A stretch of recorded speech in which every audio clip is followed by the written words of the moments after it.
I'm almost certain I mentioned this in an earlier video a long time ago, but one of the key principles, the key factors in manifesting, in meditation practice, in becoming aware of your inner programming and changing it, doing shadow work, all of these things, all of the meaty stuff in self-development, in my opinion, all focuses around the state of relaxation and awareness, of course. Now, they're kind of mystical concepts because it's like, well, how do you define relaxation?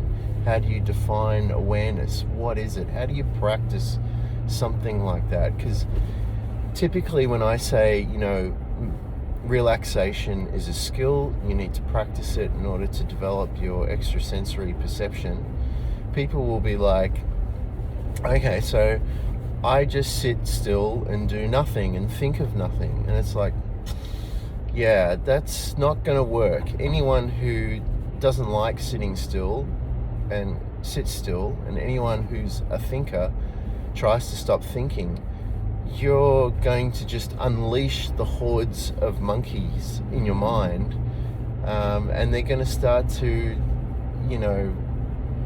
just have their way with you, basically, and it's going to become like torturous.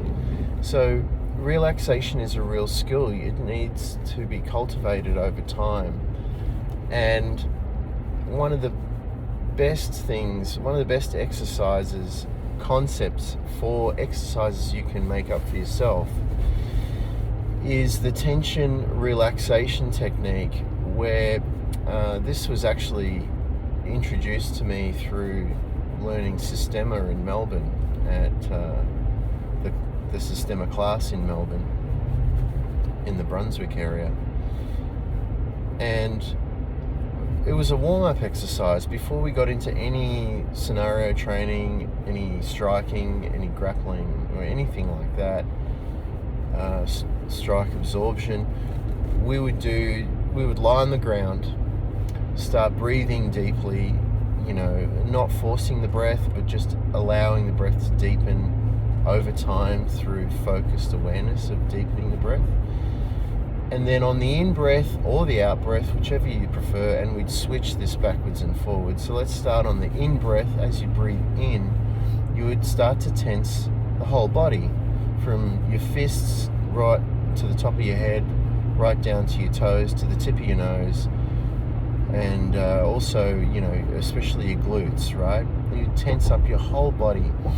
On the in-breath, tense, hold the breath for, what's comfortable, as long as you can. And then you'd relax and exhale, let the tension out of the body, and you would let all the stress and tension bleed out of the body onto the floor and all the way into the earth through the ground. And you just do this exercise repeatedly, and some days we'd start with the top half of the body, tensing the top half and then relaxing, and then we'd switch to the lower half, tensing the lower half of the body, relaxing the left side, tensing and relaxing the right side, and sometimes we'd do diagonal, tense the top right side and left, bottom left, and relax, and then the opposite.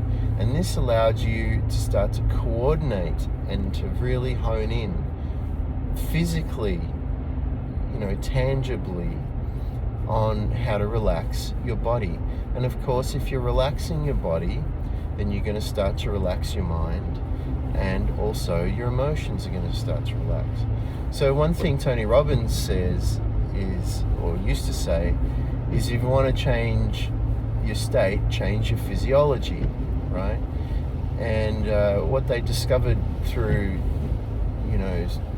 practicing and observing people through the practice of neuro-linguistic programming is that if you relax the mind, you relax the body, and if you relax the body, you relax the mind, and in between and around and above or below that, depending on your perspective, are the emotions, and the emotions start to relax. And when they all start to chill out and relax, most people when they start a relaxation process, is they end up falling asleep. So it's really common for me to hear people go, I can't meditate because every time I start to meditate, I end up falling asleep.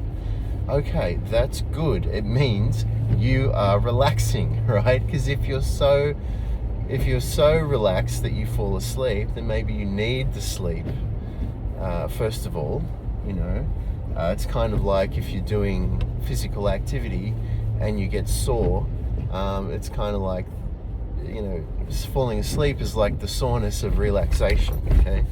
But eventually over time, if you keep doing it, like in training, the soreness, hopefully, if you're not escalating the intensity and the weight and you're not straining too much, the soreness of the same exercises will disappear and you can get deeper into the exercises. Just like, eventually if you keep practicing relaxation and you keep falling asleep, eventually you're going to run out of tiredness. You're not going to want to sleep through relaxation.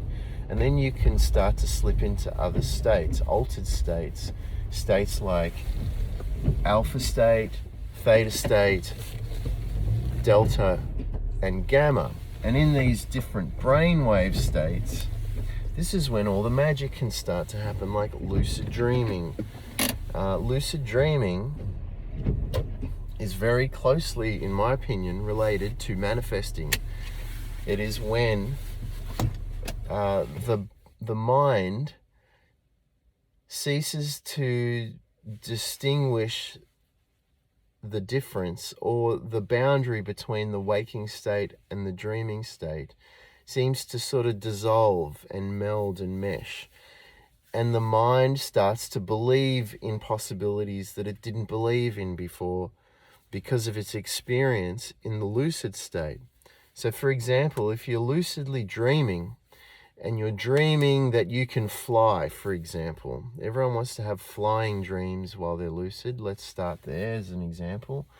If you start to have lucid dreams where you're flying all the time, then the subconscious part of the mind starts to go, well, this is now possible because I'm doing it, right? It doesn't perceive the difference between a dream and a real state all the time. Sometimes when you're dreaming and you're lucidly dreaming, you take it as being the real world, the real state, right? Sometimes. I know that's a contradiction, because if you're lucidly dreaming, you're aware that you're dreaming, but go with me on the concept, right? So the subconscious starts to believe that flying is not just a possibility, but a probability, because it's actually doing it, right? So when you wake up in the waking state, what happens is that belief starts to bleed over into the waking state, and your mind starts to act on reality as though it's in a lucid dream state, right? Thus shifting and fluxing reality around it. Just like we know with the quantum observer effect, when you observe something, it changes it. It changes it based on its observation. So as you start to observe your reality different in a lucid state, it's almost like a training container for your subconscious mind to start to believe in other possibilities. Then theory has it that if you were strong enough in your lucid state of being able to fly in your dreams, then in the waking state you would start to experience maybe little signals that you would begin to levitate. Maybe you would feel really light. Maybe you would go to take a step and there'd be no ground there, and you'd sort of thump your foot on the ground, or maybe you'd be able to run faster, or if you were doing jumping exercise, you'd be able to jump further, things like that. And this takes me all the way back to, I know that's a big reach with levitation, but what if you were just in your lucid dream state, you were experiencing the life that you wanted to live. You were more healthy, you were more wealthy, you had better relationships. Perhaps you were living in the dream house, or you're driving the dream car. Practical stuff that pretty much everybody wants at first, I think. And this led me back to the concept of the Superman, Clark Kent concept of, what if there was absolutely no difference between Clark as a human being and you and I as a human being. But because Clark's father was the leading scientist on Krypton, right? And he understood how hypnosis worked. What if he, as an infant from day one, hypnotized his son into believing that he was supernatural, that because of his heritage as a Kryptonian, an alien, and being in a different solar system where the light of the sun was different, that him on Earth with the yellow sun, which is now white, no one's talking about that though. When I was a kid, the sun was always yellow, now it's white, is that the light from the sun was affecting his cells, and his cells was absorbing the light and frequency of the Earth's sun, and that gave him supernatural ability. Now, if that was your belief from a baby, from an infant, as a child into adolescence, all the way through to adulthood, then that's a pretty fucking powerful reinforcing image that you are seeing every single day, subconsciously reinforcing the belief that you're supernatural and you have unlimited abilities. And over time, you would start to break the boundaries of what was known and what was normalized and what was accepted as being possible in the mainstream conscious awareness. Think about that for a while. Thanks for watching. Thanks for your attention, and bye for now. See you all in the next video.